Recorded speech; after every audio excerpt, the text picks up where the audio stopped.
Jonny Data. You're watching MPC, Mind Power Composition. Stay tuned, do a cartwheel. You get me? Influences mainly, I go with Portishead, whole Jeff Barrows thing. My old man introduced me to that when I was younger. Me and my brother just went nuts for it. The whole darkness of their sound, everything was just crazy. I think a lot of my sound, or the darker side of my sound, is influenced by trying to get that grit out of it, like, do you know what I mean? Donny Hathaway, crazy for that guy, man. I heard him probably when I was about 13, briefly. My old man told me about him, but then I caught one of their albums about 4 or 5 years ago. Just nuts. The way man dealt with keys, voice, everything about him was just crazy. So definitely Donny, crazy for that. Hip hop, the direct thing that brought me towards hip hop was one tape.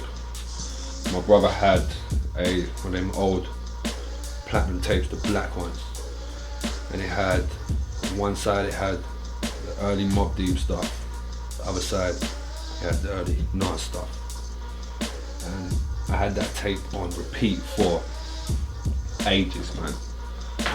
Long time. The whole Queen sound, the more conscious side of things, that whole sort of wide open, gritty drums, dirty pianos, that's what made me think, yeah, you know what, hip hop that's something I definitely want to do, because it kind of spoke to me in a deeper way. It was stronger. It felt better than what I was hearing from other sources. But when I heard that tape, I was just like, no, I need that tape. And as soon as my brother was about, straight first thing I'd ask him, where's the tape? Where's the tape? I need that. You know what I'm saying? So that was, I'd say, that tape alone would be the main reason why I started to do hip hop, because I just loved that. And obviously Wu, I mean, goes without saying, every member just crazy for it, man. You know what I mean? It's just, Wu just never stops, man. I can't really, there's not many, I couldn't say there's loads of different influences that made me want to do hip hop. It's just those, but it was enough, because it was condensed, it was strong, and it was definitely enough for me to want to do it, man. 100%. First thing I ever got was a Casio CTK. I got it for my 11th birthday. It was just one of those standard Argos Casio keyboards, but it had 4 drum pads on it, but you could use them as tracks. So what I used to do is I'd sit up for hours putting together tracks, but it wouldn't be my own tracks. I would just grab a song and remake the song. That's the only thing I would do with it. Like, I would get something like Killing Me Softly or anything that I was listening to at the time and just recreate it.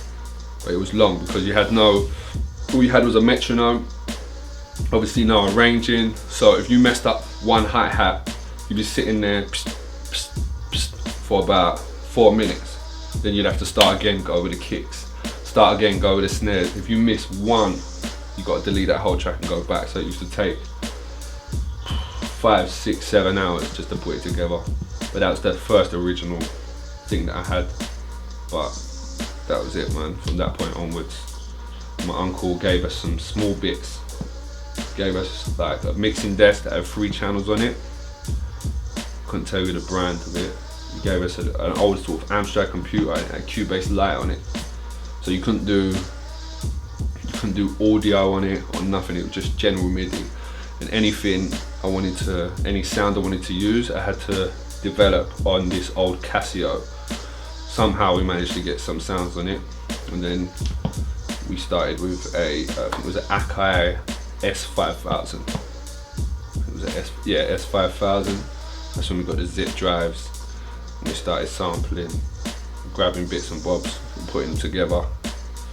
And most of the time for drums, I would just hold out my brother and say, yeah, like, I need bits and bobs, and he would just whack a zip drive in, give me some gritty drums and shit, and just kind of roll with that. Apart from that, we kind of went on to digital after that. I wasn't shown the ropes. I was. Two main people was my old man and my brother. My old man showed me how to listen, how to pay attention to the sound of something, how to know whether it's in or it's out, whether it harmonizes well, and whether the quality of the music is good, and how to obviously play the keys, and just pay close attention to completely lock off from the outside, and just pay deep attention as to what the sound is, and have a deep respect for it basically. In terms of studio stuff, when it came to hip hop, my brother showed me how to basically program beats. From we had the early Cubase Lite. Without that, to be honest, I don't think I ain't got really the concentration to work them kind of things out on my own. It was only where you would wake up in the morning and hear a beat kind of going upstairs, and start after a while you're like, you know what, I need to learn this, innit? So yeah, I was shown the ropes by my brother, showed me how to put stuff together. You know, that's really just my old man, my brother. That's it really. The first actual small studio setup that we got was from a close family friend of ours who ran a studio up in Oxford. We used to visit him, and he basically upgraded, so he got this little setup for us and he sent it down, man. It was basically everything for us to get started. It was all basic, but it's what we needed. It was better because we learned to put everything together on very limited stuff, like, do you know what I mean? And it helped, because when it comes down to stuff like, when we moved on to stuff like Reason, Logic, it was just much better, man, much better. The learning curve weren't steep at all. Obviously it took a lot of work, but it's all we wanted to do, that's, I mean, it's the only thing I wanted to do then. Go to school, come home, put a beat together. That was it, that was life. Go back to school, come home, put a beat together. Nothing else would get done in the evening. And in terms of learning, it was just a matter of, if I don't know how to do something, call my brother, that was it. Then I'd be done with it straight away. So it weren't that, because we wanted to do it so badly, wanted to get the beat finished, wanted to get the beat sounding exact. Learning curve weren't much, do you know what I mean? Still own the keyboard now, still up in the first studio we had, which was in a loft at home. I still got it, man. I don't think I'll ever be able to throw that away. It's finished as well. It's never gonna work, like, I mean, you know, around where the batteries go, it's all them brown marks and that, man, it's completely finished. Buttons all messed up and that. But yeah, we still got the original computer. We ain't got the mixing desk, we ain't got the sampler, but yeah, still got the original Casio, which started everything, man. I definitely feel it was the right piece of kit to get me started. The way I see it is, I'm happy that we were started on limited gear, because when you have limited gear, you seem to learn different ways of producing, ways that don't matter about speed and stuff now. Like now, I've got no patience. I couldn't sit down now on some of the equipment from back in the day because I ain't got patience. I just want to get the tune done. You know what I'm saying? Like, but I'm glad, because it's a completely different production process for me when a lot of things are compromised. So I wouldn't change it, definitely not. The equipment I'm using now, basically in the past, I'd say a year and a half, I've been using a Maschine, Native Instruments Maschine. I think this is Maschine 2. I'm using Maschine software as well, which is a lot of fun, man. It's just fast. It's the quality of the sounds, even the grittier side of things. Usually I won't go for something like that because you think, well, I'm gonna end up just sampling my drums in anyway. There's no point in paying money for a big off sound bank. But the Maschine is nuts. I love it. The swing of it, the feel of it, absolutely love it. I use that Maschine, the Maschine software, run with the Maschine software up to a certain level, and then into Logic. I I like Logic. Logic's just smooth, man. Like, I used to use Cubase, Reason, but I don't think I can go back from Logic. The whole, what you can do, just this basic stuff that you need to make the track sound good. Onboard compressor and onboard EQ and the reverbs for me do everything that I need to do. So apart from that, the Maschine, Logic, just a keyboard, man. Just a keyboard to do whatever keys that I need to do. Stuff or equipment I've used over the years, apart from the first off stuff like the keyboard, the Cubase Lite, the Akai samplers. When I first started using this studio, started running off a Proteus 2000, using that for pretty much everything, even drums. For me then, that was just a dream come true to use that thing because it had all the strings, it had all the keyboard sounds. Now, unless we were sampling in with the Akai, I would probably play some keys in and grit them up afterwards. And the Proteus had all the sounds for that basically. But apart from that, moved on to Reason. I probably used Reason for longer than any other piece of equipment or any other piece of software.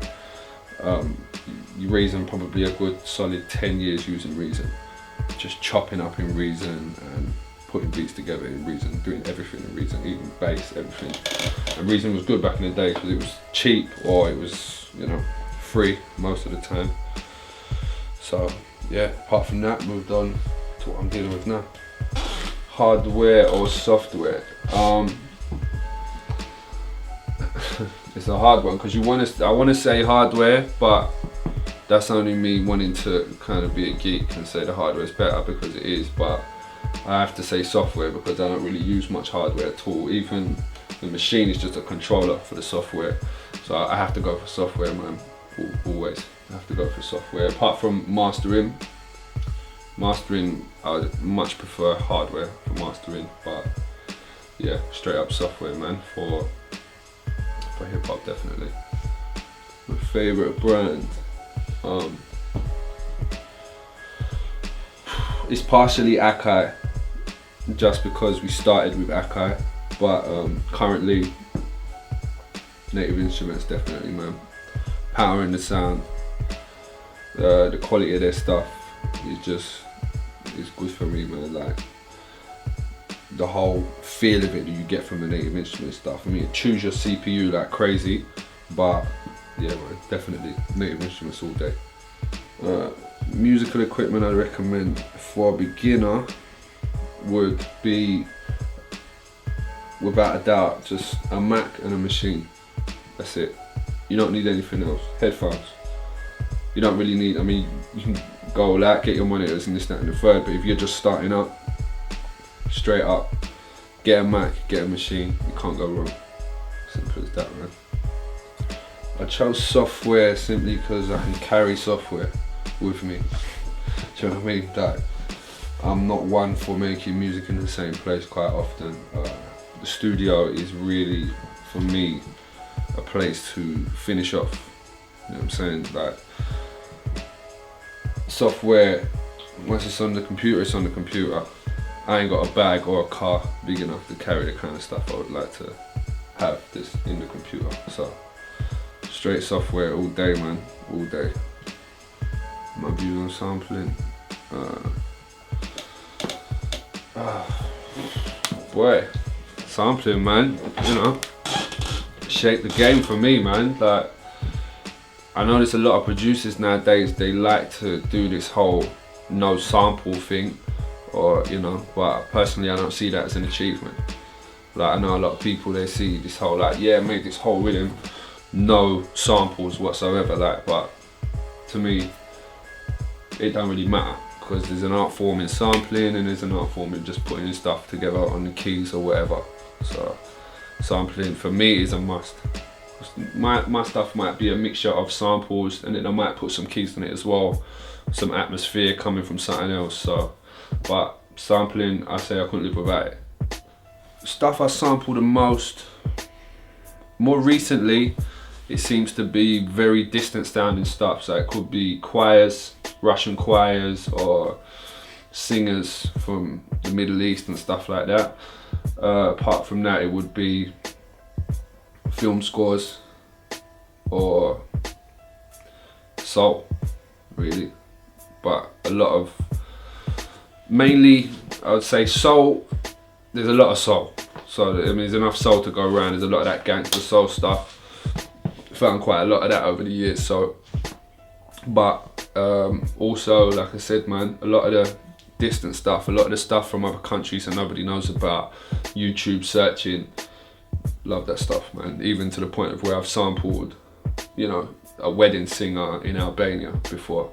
I managed to put together a beat that I really liked out of it. Like, do I share my sample info? Yeah, definitely, man. Like, personally, I don't really see why I should hide anything from any producer. Like, do you know what I mean? If you can't make music, you can't make music. As simple as that. If you ain't hard at producing, you ain't hard. It's a simple thing. Like, so I won't hide nothing from nobody, man. You know, if people ask me where's the sample from or where'd you get your samples from, I tell them it's no biggie to me, man. I don't really understand this whole like I'm not gonna tell you, I need to keep it for myself thing. It shows weakness in my eyes. How I get my samples, lately it's been YouTube, man. Just ripping from YouTube, just copy pasting links, converting into waves and just chopping them up on the machine. Also, still every now and then going to like a Salvation Army or something like that. You know, you spend a $5, you come out with a boot full of vinyl, like, do you know what I mean?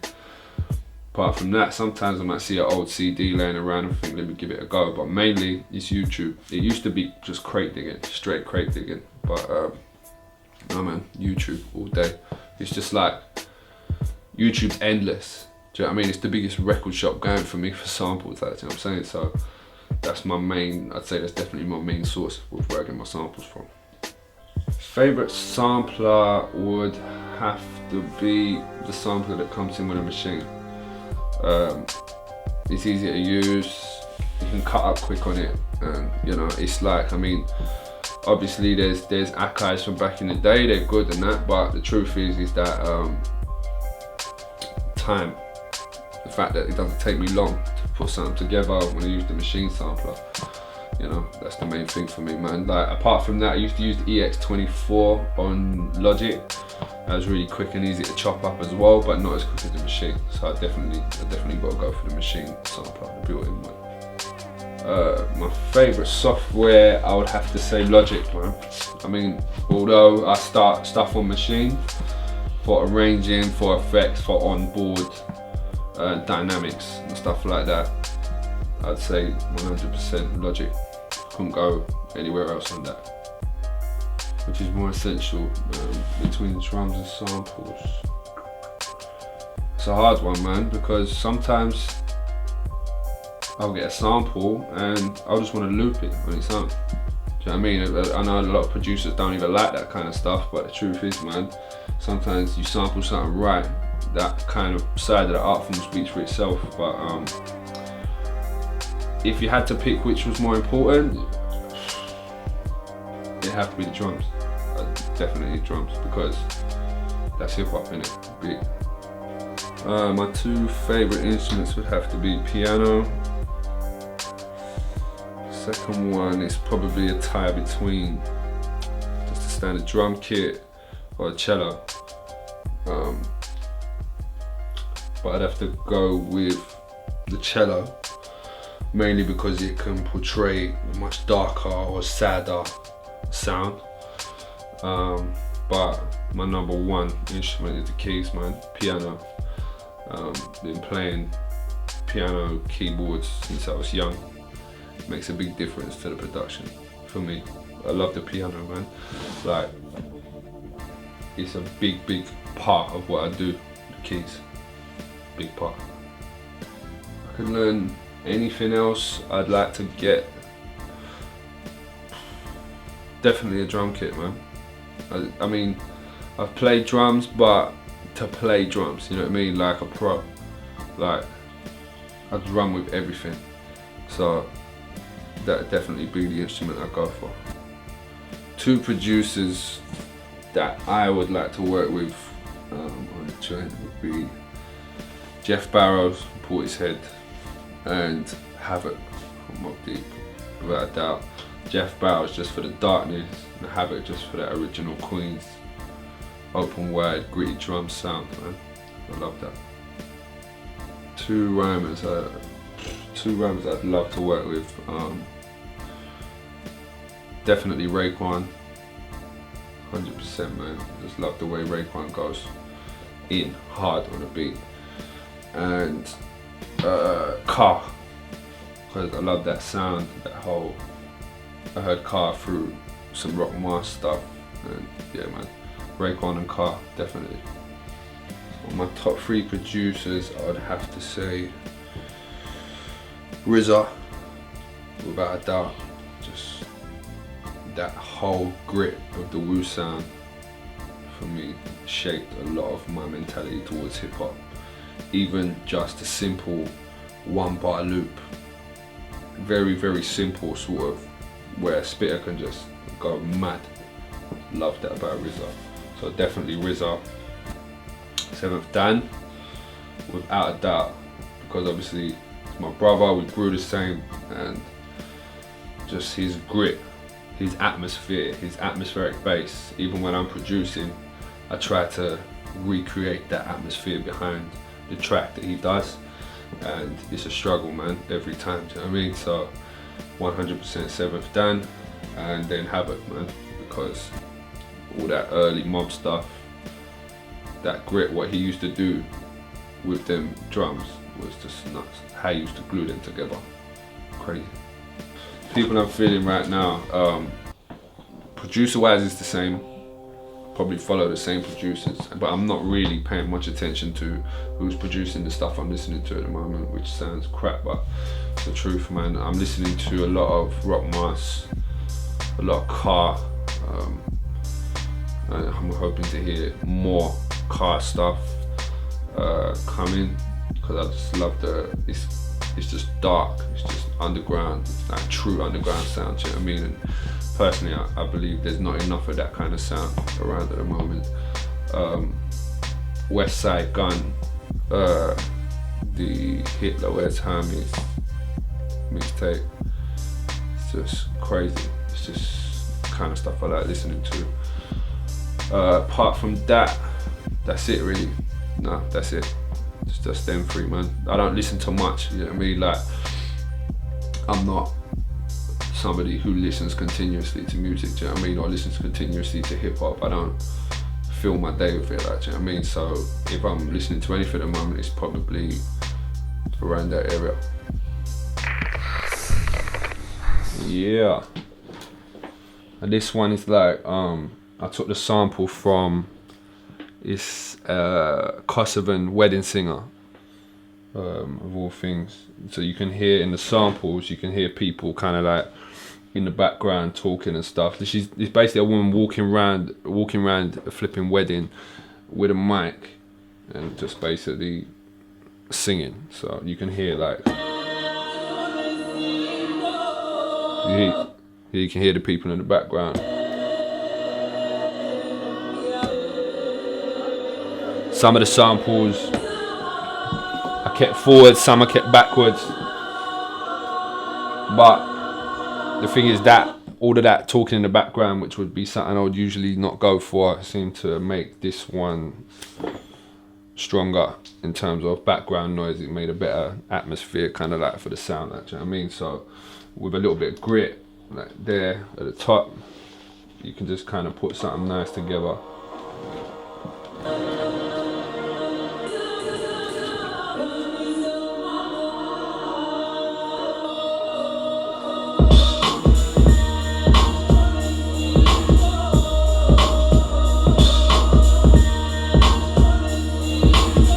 Used cymbals on this. They seem to fit, kind of match sort of the sound, sort of that Eastern sound, Eastern European sound, rather than your usual hi-hats kind of thing. It just works better. It's a simple tune really. As much as I like with this one, I cut it into a lot of different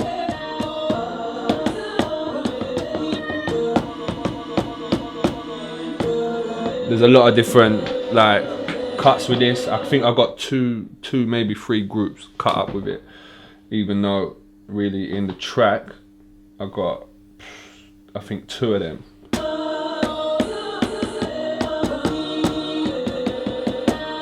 That one. That's it. You know what I mean? But you can play with them a lot. Like this one, for the kind of sound that you got, you can use it anywhere really.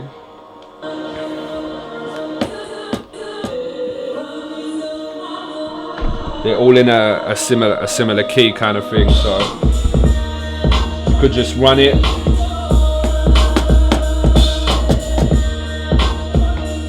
They're all subtle apart from the main 2 samples. Main 2 samples I tweaked up a little touch and left the others in so that the cuts are kind of bounced around nicely.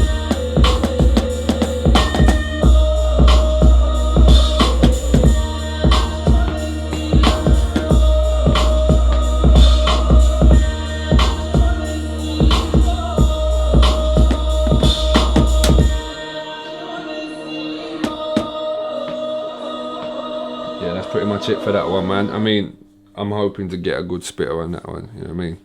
Someone who's gonna rip it up, man. Nobody in mind at the moment, but yeah, man. Literally, wedding singer. Yeah. Yeah, this one is, I got this one from YouTube, I think. It was like I searched up Gangster Soul and it gave me a whole heap of playlists and stuff. This one popped up, it's Bunny Sigler, and it's called My Other Love, but the track's called Pretty Flowers because that's the part of the sample that I used. I cut it into, I don't usually do this, but I cut it into straight loop, so it's like, you know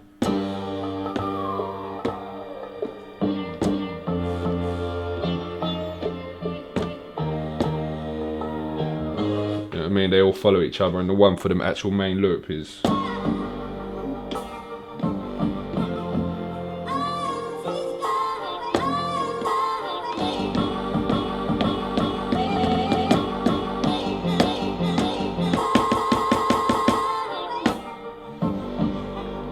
even though I could play with this one, there's probably so many variations I could do with it. I just kind of played the loop step by step by step by step and focus more on getting like a harder hitting drum sound. If you hear like the bass is pretty much a resampled the sample re-put in, put under like a filter.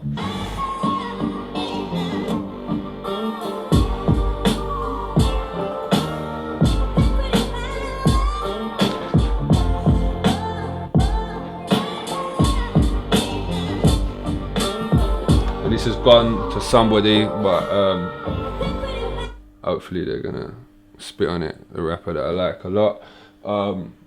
Apart from that, on this one really I just went for hard drums, proper hard drums, bouncy drums, very loose hats, no quantizing, stuff like that, heavy kicks and stuff like that, and a really punchy snare, man. And that's all really it needed. Just needed to be nice and loose, you know what I'm saying, so it can move about.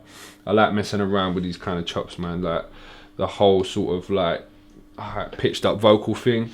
Some people don't like it, but I'm into it, man. Do you know what I mean? I don't use it loads, but I do like this whole. I know people do it different, you know what I mean? Like people hear like Dipset and people like that doing it in one way, which I kind of like, but sort of like the way Ninth Wonder and people like that chop them up. I much prefer it, man. Yeah, that's pretty much it for that one. Yeah, this one is Barbarian because the track's called Barbarian Kings. I heard it on some just potluck on some like medium wave radio station. Track's called Barbarian Kings. It's by a group called Morgan Delt. So I found it on YouTube and ripped it from there and chopped it up. They're basically like a 70s flashback psychedelic sound, but the sound is gritty, man. They keep it gritty.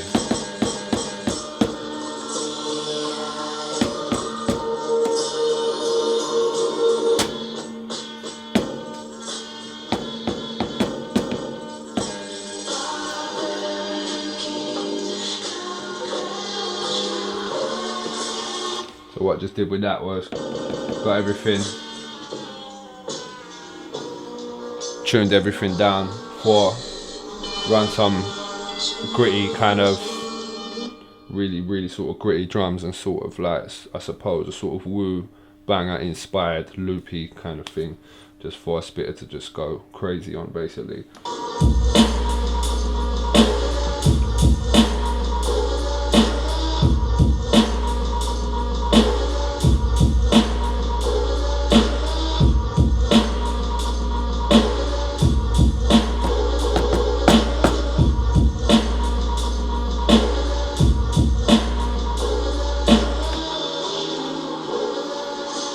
Yeah man, so like with that, really I suppose the spitter for that, either I might even touch that myself or somebody, I don't know man, I think somebody like Tessa's Ghost would be the perfect spitter for that man, do you know what I mean? Like, but just somebody who can just go nuts, dark, deep for as long as possible man. So that's pretty much it for that one, but it's just like, I love that kind of shit man. I love that whole sort of, it's just a raw loop with some Aggie drums mixed well, and it just thumps, you know what I mean? Like the bass is just subby, just coming in, it don't change at all. Maybe every now and then you'll come out just, and then bang, straight back into the beat, like, do you know what I mean? Yeah man. That's it.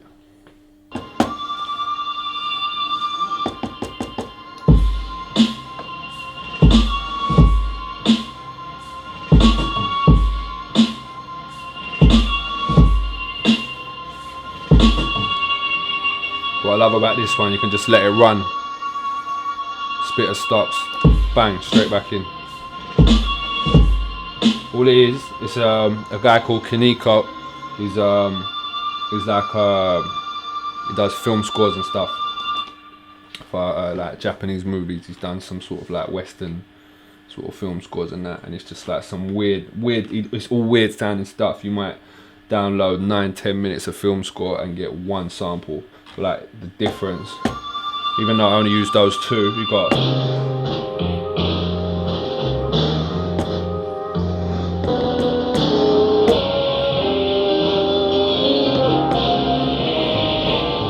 it's just pure grit man, pure grit. So basically got that, and I grabbed some nice sort of like snare rolls kind of thing, sort of make it a bit sort of marchy in a way, sort of military kind of sound.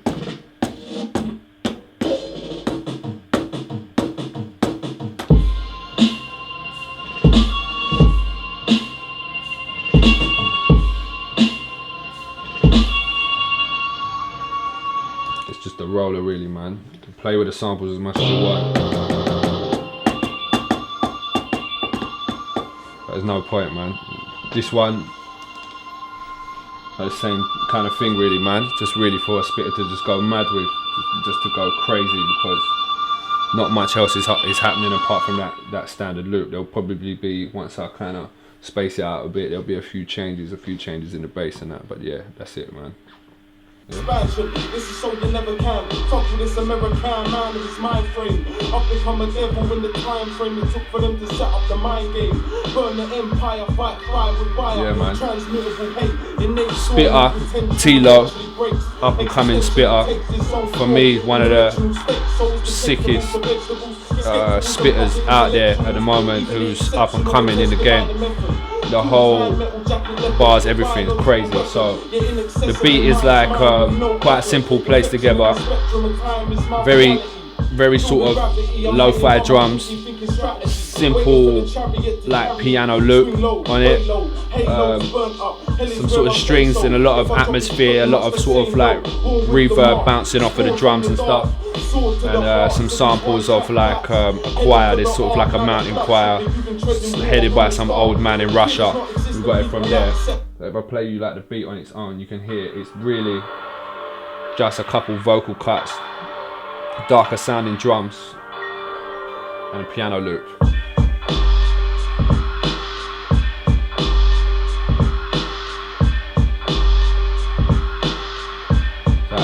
It's it's open wide for a spitter to do what he wants, basically. So yeah, basically, luckily Tilo come and just sprayed it up, man. So I'm well happy with this joint, man.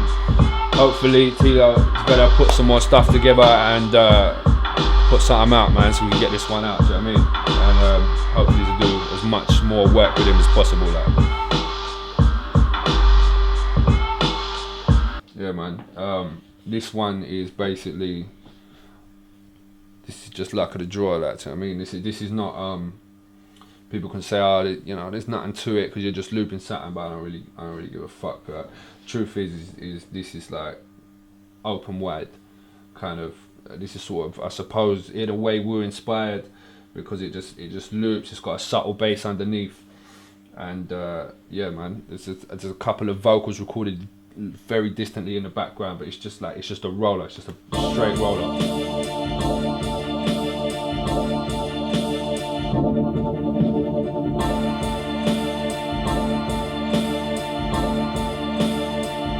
The whole thing's like probably about 4 or 5 cuts,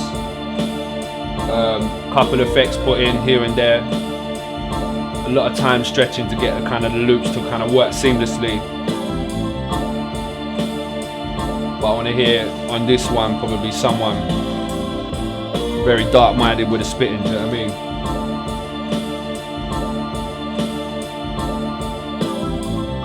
That's it, man. It's just a plain simple looper, just open to do whatever you want to do, man. This one is obvious inspiration by Havoc, you know what I mean? As much grit as possible in the drums, even to the point of where the crackle that I put in the background sounds like a drum roll at certain points, you know what I'm saying? Basically just grabbed the piano sample, looped it, reversed it, put it through a couple of filters.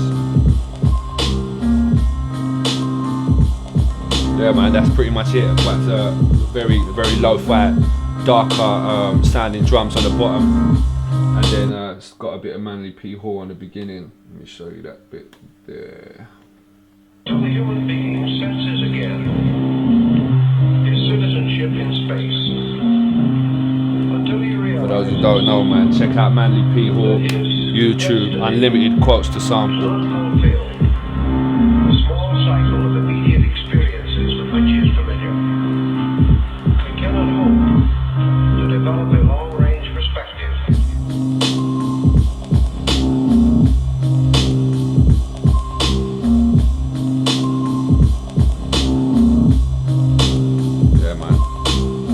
Trying to get that whole, for me, take that sort of old Mobb Deep, that old Nas, that old Queens kind of sound, the whole sort of like high resonance on a piano, low frequency, high resonance, that's sort of breaking the speakers a slight touch, but then EQ it all out so it's controlled, like, do you know what I mean?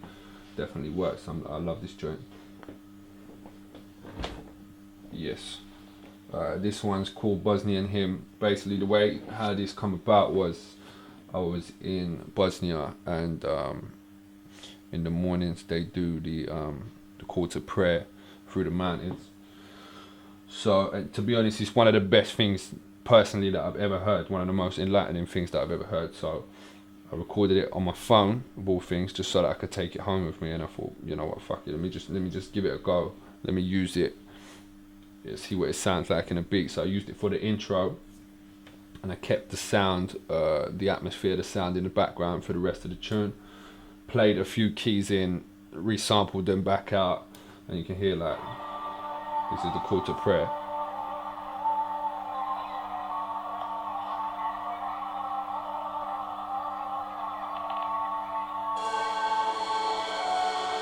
This is just some distant samples, some strings, couple violins that I used from inside Logic in the EX-S24,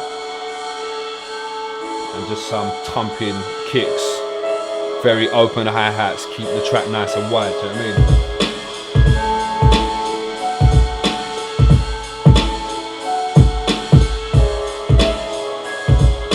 Just a few little piano runs and stuff, played some bits and bobs up and down, chopped them up, put them back in, run them through, I think it was Nectar or something like that. Nectar's a sick plugin, and then the sub.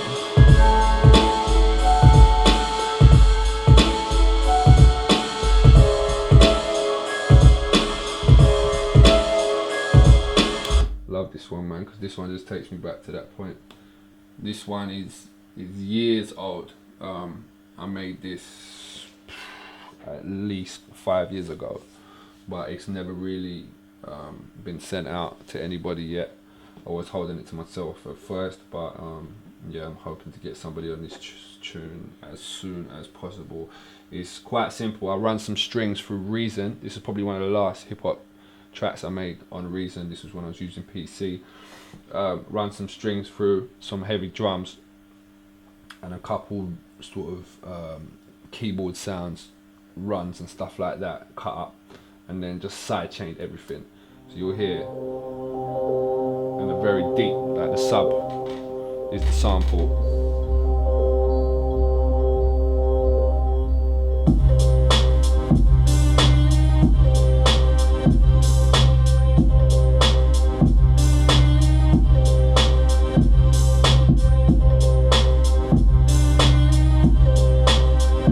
With this track, without the sidechain on it, it don't do what it's supposed to do. Like with the strings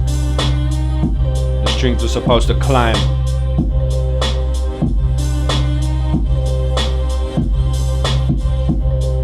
It gives nice bit of room for a spitter to kind of build up, come back down, build up, come back down.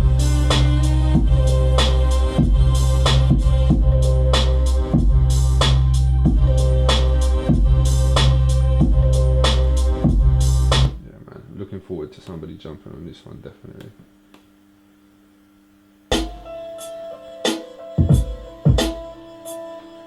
This the sample for this I took from it's an intro to a film score. It's about a 13 or 14 minute film score, and it's just basically 4 or 5 piano notes from the beginning. So for 13 minutes I probably used about 3 or 4 seconds of the sample.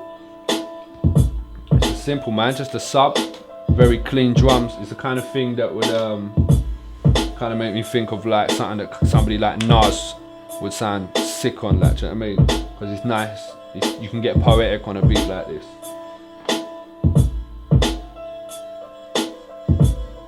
And there's an instrument in the background that I filtered out. It's a duduk, which is like a Turkish sort of fluty sound, and a couple of very low samples, just like chops in the background of just some strings and stuff.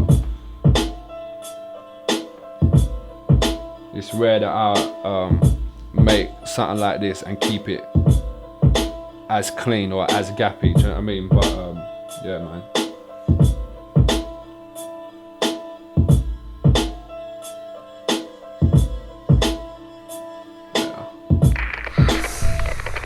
Alright, so this is basically how I would put something together. There's not much equipment that I'm using, that, do you know what I'm saying? It's like Maschine 2.0 software. This is just to get the loop together before I want to kind of really go deep on the dynamics, the compression, the EQ. I do a little piece of it in Maschine, but mostly the rest of that's done in Logic and the keys, man. But this kind of track here it's sample based, you know what I'm saying? So it's really easy with the Maschine to cut up. So like as soon as you drag something in, like if I got a sample here,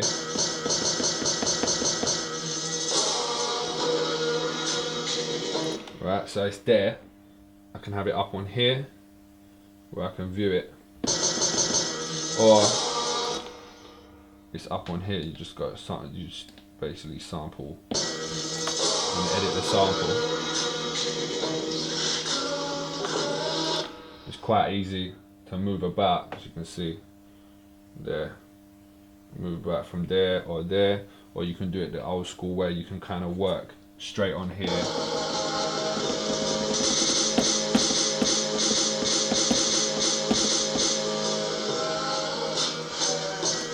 best thing about it is you can just duplicate.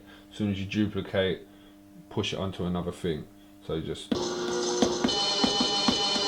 grab that one, whack it on there. So if you want, you can have the same sample, maybe get this one.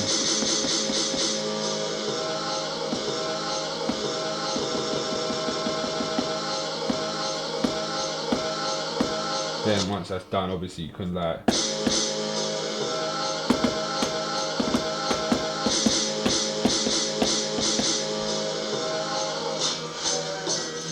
what I do is I basically start on one pad, cut all the way through until I've got a nice layout, run it on a choke group, which on this one would be like choke group number 1, which just means that it's basically one's gonna cut out the other and turn the polyphony down to legato. That way everything's gonna cut out. So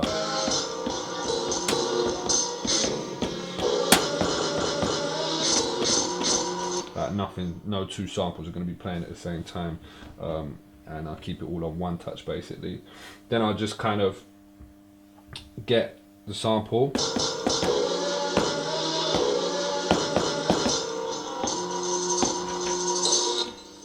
let me see now, solo this, you can hear it, just run it.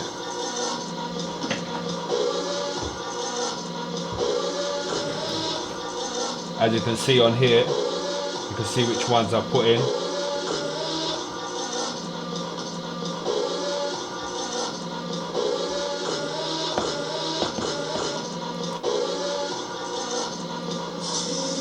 So that's basically the loop, and all I did with this was run it through on here, couple of compressors, a filter, a zebrify. Zebrify is like it's he makes a thing called Zebra 2, which is a synth, but it comes with a whole package of different effects, like sort of like a nectar kind of thing.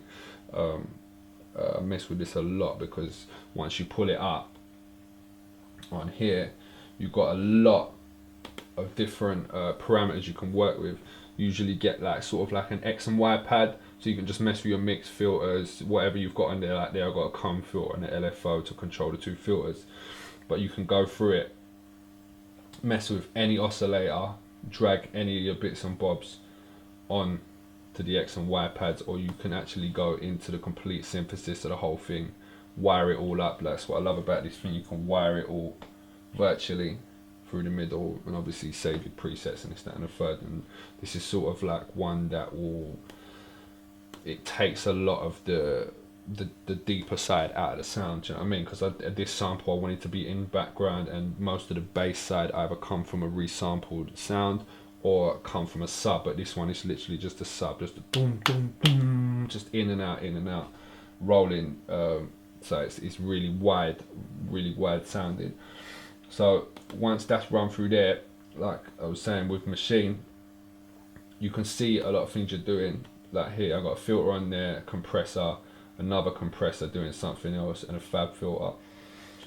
Fab filter is probably my favorite external piece of equipment if you want to do stuff like frequency sweeping. I do that a lot on Logic, like certain frequencies that just don't work or they're clashing, so I can kind of run through like with this one here and basically move different frequencies about, or pitch it right up until I move it along slowly until I find the exact frequency, and then just drop it completely out of the tune so nothing's clashing, but you can still do that and keep the grit of the tune.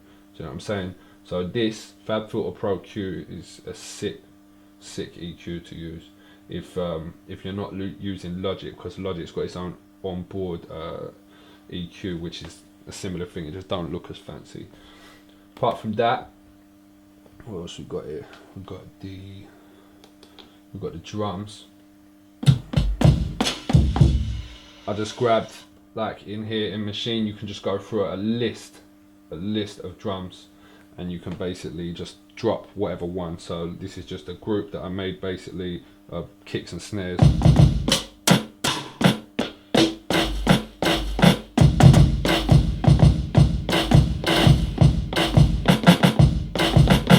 And they're just all like, this is obviously a specific group for quite gritty sounding drums, you know what I mean? So I put those together with these. There's a few more bits and bobs that I chucked in there. Obviously there's a hat like in here. This is just for the kick. I've done nothing with this kick. Maybe messed about with the volumes, which are down here, so that one tumps a bit more, so it comes in a bit tighter, but that's about it really. This kick ain't been messed with. Usually I would probably go into like a parametric EQ, take probably the 30 frequency off of it just to make sure it's not clashing with a sub, and make sure it's just not farting up the speakers or whatever. Here, hats. These are not quantized. I very rarely quantize the hats because it was a bit of a tip. I think I saw it. It was a Black Milk video. It was taking you through its production process. If you quantize the hats, it just kind of it kills the beat for me. Do you know what I mean? Now, obviously, there's some things. Sometimes you might want to quantize this one or that one, but I'm kind of happy with just leaving them out. Do you know what I'm saying? So with unquantized hats and proper gritty, like this is completely unquantized and it's grit at the same time, and then to have like dirty drums at the same time, it just creates a nice loop. You can hear the loop.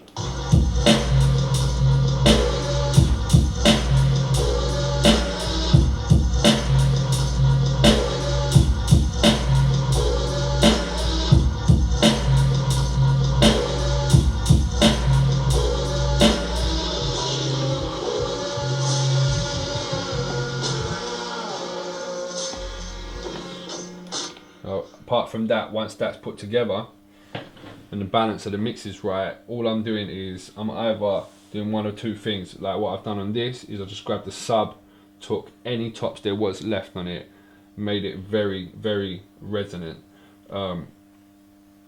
EQ'd out everything top, everything mid, and pushed resonance up on it, so it's kind of tumpy. Like the lower notes you can't really hear, but obviously on a bigger speaker system you definitely you'd feel them. This is just literally running boom boom boom, just runs through on a loop, because it's this kind of tune is basically. If I didn't do that, the other thing I would do was just I could either get the same sample bank, copy and paste it onto another group, which is easy, which is another thing I love about the Maschine, things like that, and you've got unlimited groups, and just run like a low pass filter on it or something like that. Do you know what I mean? But I ain't done that on this, but I would use that for bass. But this is quite a simple tune, but that is the kind of the best thing about Maschine for me, is that you can cut up so quick on it, and you can copy and paste stuff over, and nothing is kind of long. Once you turn it off, you just press save, it's done. Do you know what I mean? I can't deal with, I know people got a lot more patience than I have, because they can deal with the MPCs, they can deal with certain samplers where you got to take a lot of time banking stuff up, take a lot of time saving stuff up and loading stuff up, whereas the Maschine kind of takes out all of that crap, but you can still have the feel. And if you want to keep the MPC thing going, you can use the emulator. It's got an emulator on there. But yeah, man, that's pretty much how I put it together. The only thing else what I would ever add would be to open this as because this is working in standalone, would be to open this in something else, like in Logic. You can open it as a plugin, have it running the beat, and then maybe play some keys on the piano, or get some, what I like to do sometimes is get a whole heap of different string sounds, layer them up, and just have them either running in the background, probably side chaining through some sort of compressor. But yeah, man, that's pretty much it. That's how I put it together.